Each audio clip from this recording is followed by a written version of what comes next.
અગિયારસ હોય કે કોઈ પણ પ્રકારના વ્રત કે ઉપવાસ હોય, તેમાં તમને ફટાફટ બનાવીને ખાવાની ખૂબ મજા આવે તેવી બટેટાને બાફવાની ઝંઝટ વગર નવી રીતે અને નવા સ્વાદમાં આપણે સૂકી ભાજી તૈયાર કરીશું.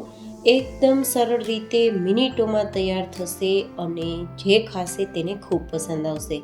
તો ચલો નવી રીતે ફરાળી સૂકી ભાજી બનાવવાની શરૂઆત કરીએ.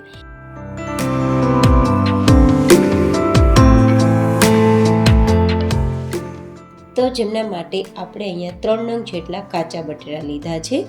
કાચા બટેટાની આ રીતે પહેલાં તો છાલ કાઢી લેવાની છે. જનરલી સૂકી ભાજી આપણે બાફેલા બટેટામાંથી તૈયાર કરતા હોઈએ છીએ, પણ ઘણીવાર એવું થતું હોય છે કે બટેટા બાફવાનો સમય નથી રહેતો. તો આ રીતે તમે સૂકી ભાજીનો ઉપયોગ કરી શકો છો અને બિના ઝંઝટ મિનિટોમાં તૈયાર થાય છે.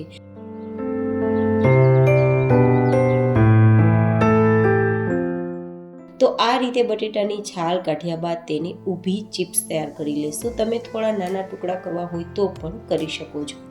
આ રીતે ફટાફટ થશે તે માટે મેં તમને આ રીત બતાવી છે. તો આ રીતે લગભગ 3 નંગ જેટલા બટેટાની ચિપ્સ આપણે તૈયાર કરી લેશું.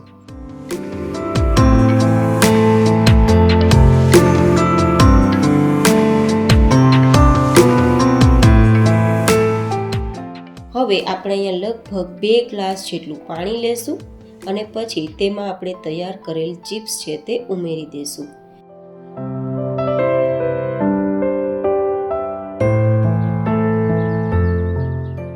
હવે આપણે તેને ગેસ ફ્લેમ પર મૂકીશું અને માત્ર 90% જેવી આપણી ચિપ્સ સોફ્ટ થાય ને ત્યાં સુધી આપણે કૂક કરીશું. તો ગેસની મીડિયમ ફ્લેમ રાખી દઈશું અને ઢાંકી દઈશું. તો માત્ર 5 મિનિટમાં થઈ જશે. ઘણીવાર બટેટા બાફવાનો સમય ના હોય ત્યારે તમે આ રીત અપનાવજો, ફટાફટ તમારી સૂકી ભાજી તૈયાર થશે. તો હવે આપણે તેના માટે એક સ્પેશિયલ પાવડર તૈયાર કરી લઈશું અને સ્પેશિયલ એક ચટણી પણ તૈયાર કરી લઈશું, જેથી સૂકી ભાજીનો સ્વાદ 2 ગણો વધી જાય. તો સૌથી પહેલાં એક પાવડર તૈયાર કરવા માટે અડધાથી પોણા કપ જેટલા આપણે કાચા મગફળીના દાણા લેવાના છે. તમે અહીંયા વધઘટ કરી શકો છો. હવે તેનો આપણે દરદરો પાવડર તૈયાર કરી લઈશું. માત્ર દરદરો જ પાવડર કરવાનો છે, વધારે ફાઇન પાવડર ના થાય તો ચાલશે.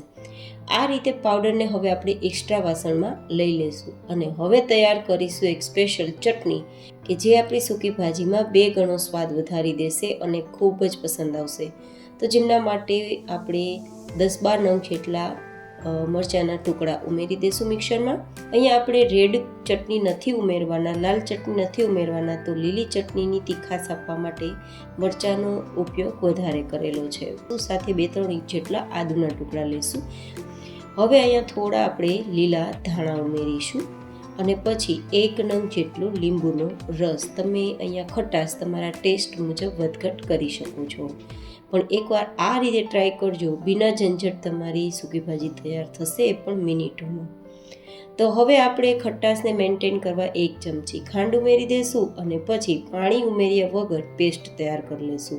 જો પાણી ઉમેરશું તો પાતળું થઈ જશે અને પરિણામે આપણી સૂકી ભાજી એકદમ સરસ ટેક્સચરવાળી નહીં આવે. તો આ પેસ્ટ છે તેને અત્યારે સાઈડમાં રાખી દઈશું.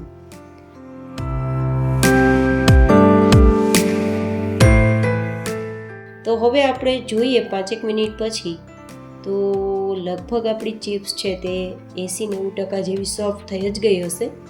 છતાં એકાદ વાર ચેક કરી લેવાનું. આ આપણી ચિપ્સ મેશ થાય, માવો થઈ જાય ત્યાં સુધી નથી કૂક કરવાની.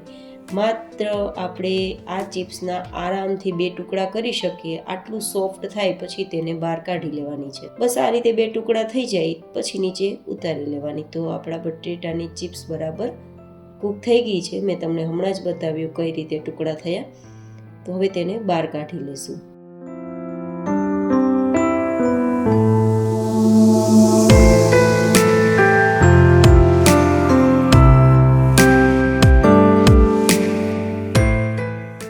અત્યારે આ ચિપ્સને આપણે સાઈડમાં રાખી દઈશું અને હવે આપણે વઘાર માટે 1-2 ચમચી જેટલું તેલ ગરમ કરીશું. તમે અહીંયા ઘીથી પણ તડકો તૈયાર કરી શકો છો. અહીંયા સૂકી ભાજીમાં એકદમ ઓછું તેલ ઉપયોગમાં લેવાનું રહેશે, તેમ છતાં સૂકી ભાજી ખૂબ જ સ્વાદિષ્ટ બનશે.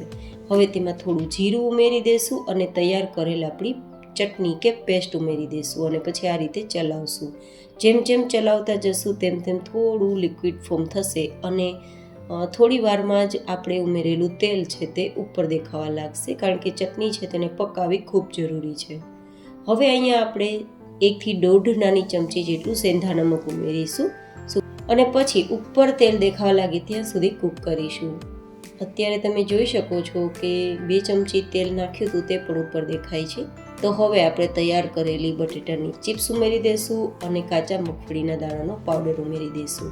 થોડા લીલા ધાણા ઉમેરી દઈશું અને હવે ગેસની ફ્લેમ બંધ કરી દઈશું અને પછી હળવા હાથે આ રીતે મિક્સ કરીશું. જો વધારે થોડું પણ પ્રેશર અપાઈ જશે તો બટેટાની ચિપ્સ છે તે ભાંગી જશે અને માવો થઈ જશે. તો આપણી આ સૂકી ભાજી છે તે ખીચડી બનતા વાર નહીં લાગે. તો આ રીતે મિક્સ થતાં તમે ટેક્સચર જુઓ, ખૂબ જ સરસ આવ્યું છે. જે ખાશે તેને ખૂબ પસંદ આવશે. તો આ રીતે તૈયાર થયેલી આપણી સૂકી ભાજીને આપણે સર્વિંગ પ્લેટમાં લઈ લઈએ. તો કેવી લાગી તમને મારી આજની મિનિટોમાં તૈયાર થતી, નવી રીતે નવા સ્વાદમાં તૈયાર થતી સૂકી ભાજીની રેસીપી મને તમે બતાવવાનું ચૂકતા નહીં. ફરી મળીશું એક નવી જ એન્ડ હેલ્ધી રેસીપી સાથે. ત્યાં સુધી stay healthy and stay happy.